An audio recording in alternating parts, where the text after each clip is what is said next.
Will Fuller. The ADP, average draft position for this guy is 72. He generally goes at wide receiver 28. The so-called experts have him at 91 overall, 38th wide receiver.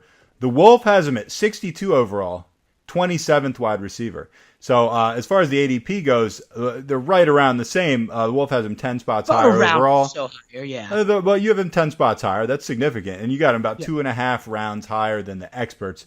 Talk to us about Will Fuller. Sell us on him.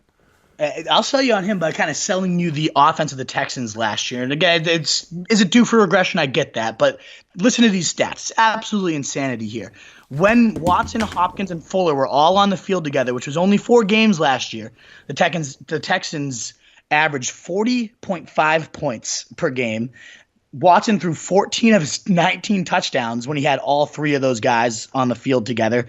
7 apiece, or 7 to Fuller, 6 to Hopkins.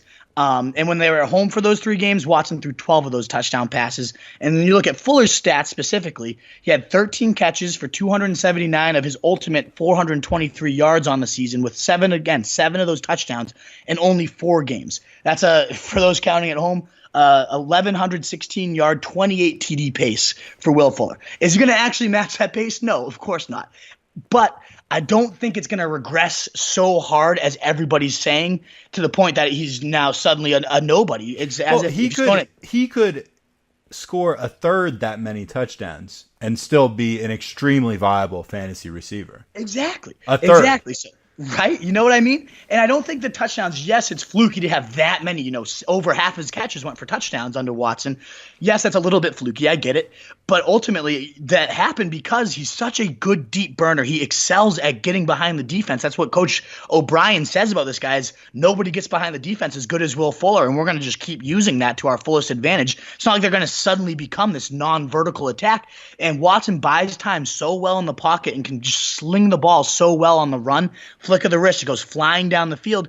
It's perfect for Fuller. He's not going to be able to see, you can't put a safety over him and Hopkins, so he often draws weaker coverage that he can just destroy on his own. He blazes a 4.28 40, one of the fastest guys in the NFL.